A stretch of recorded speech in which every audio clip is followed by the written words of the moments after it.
What a slick move from Jalen Brunson. Another three-pointer for Brunson.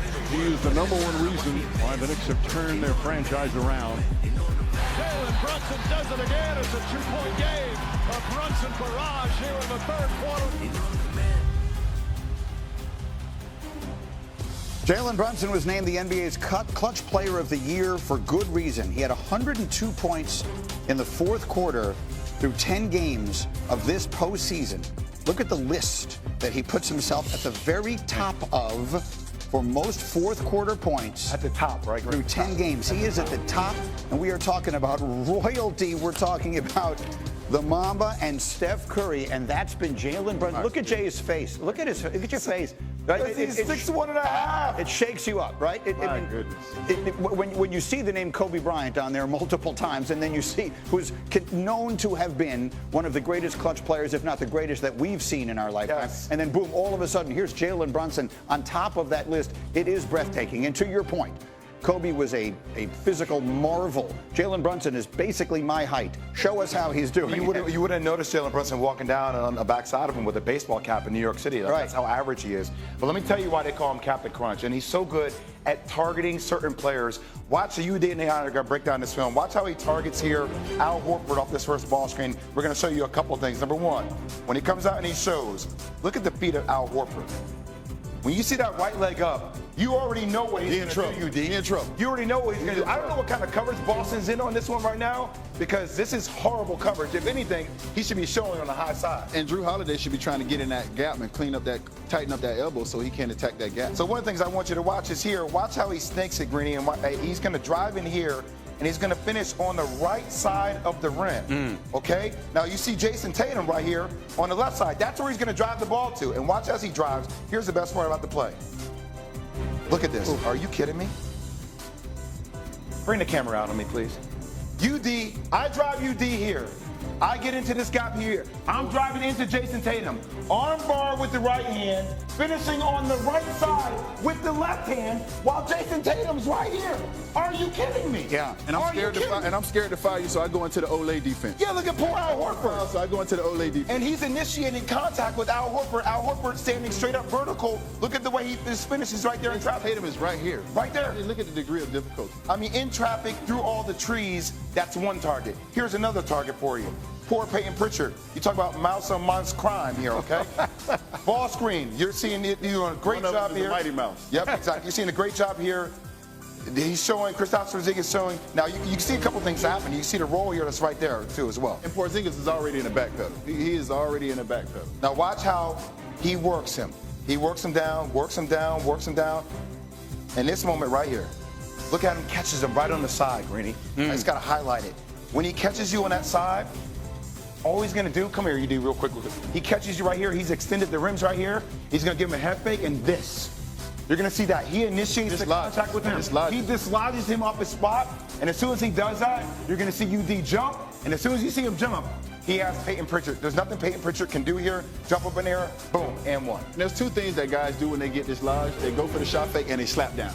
The two of those, and both of those are going to send him to the free throw line, and you understand that. He's so good at just creating those targets, finding those individual matchups, creating the physicality first, and then he puts you in a compromising position defensively where you don't know what the hell to do. Well, that's extremely well done. I love it when you guys do the tapes like that together. And then you make an important point. He's so good at drawing fouls. That's part of this game, right, is that guys are very hesitant because they don't want to get themselves in foul trouble. They don't want to put him on the line. That is a part of his advantage. Yes, defense is so instinctual. I mean, it's instinct. He goes one way, you cut him off. You know he's going to go back that way. You react to it. But with this guy, he does things that put you in a situation where you have to think as a defender. And once you have to think as a defender, you're in trouble. It's remarkable. Again, JWill basically known him since he was 6 years old.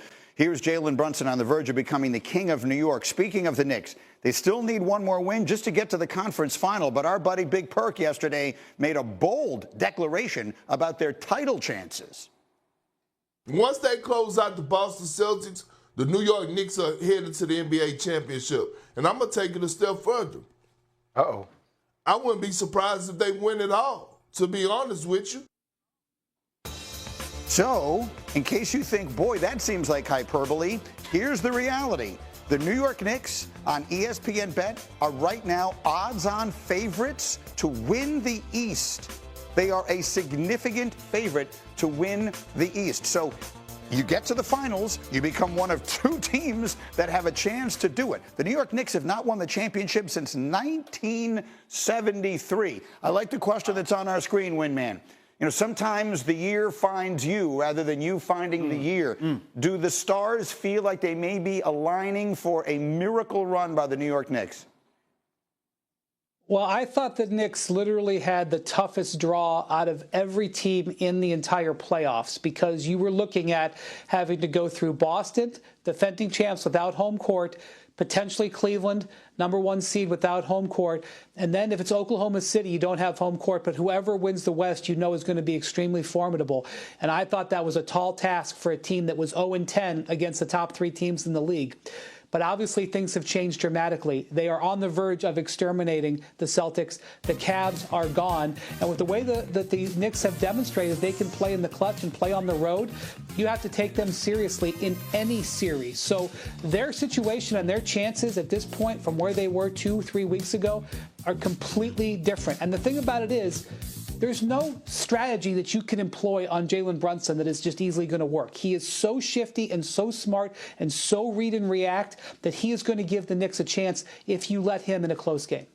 Guys, I'm going to tell you, it does feel as if this is a March Madness type run for New York, right? It's like Jalen Brunson making shots, Mikal Bridges making fadeaway middies, OG, Karl Anthony Towns actually being physical, a physical presence in the paint. It feels as if it has the juice and the magic of one of those. Look, Towns was a great college player. Brunson and obviously all those Villanova guys. The 3 that they made. You know what else I would say? The people have walked up. So many people have said to me just in the street, whatever it is, that want to talk about the Knicks.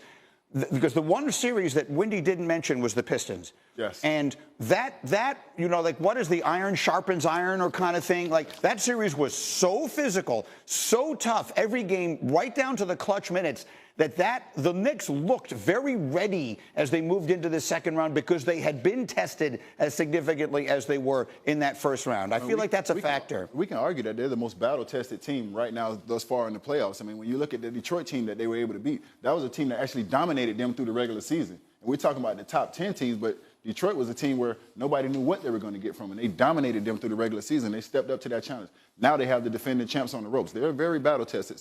But I will caution, do not overlook Indiana. Yeah. Do not overlook Indiana. We have to give respect where respect's due. And Rick Carlisle is a championship coach. And for the record, I will just, you know it already. I don't need to say it. The series they're playing right now is not over. The Celtics have the heart of a champion. They still have a ton of great players. So the Knicks have a long way to go before they win a title. In the meantime, we came across a job posting. I need to tell you that can't be real, right? We looked into this like every possible way to make sure it's real. The Los Angeles Lakers have posted on teamworkonline.com a listing for a head strength and conditioning coach. This job description is responsible for motivating players and holding them accountable for their work in the weight room. It does not say on here that speaking Slovenian is a requirement for the job.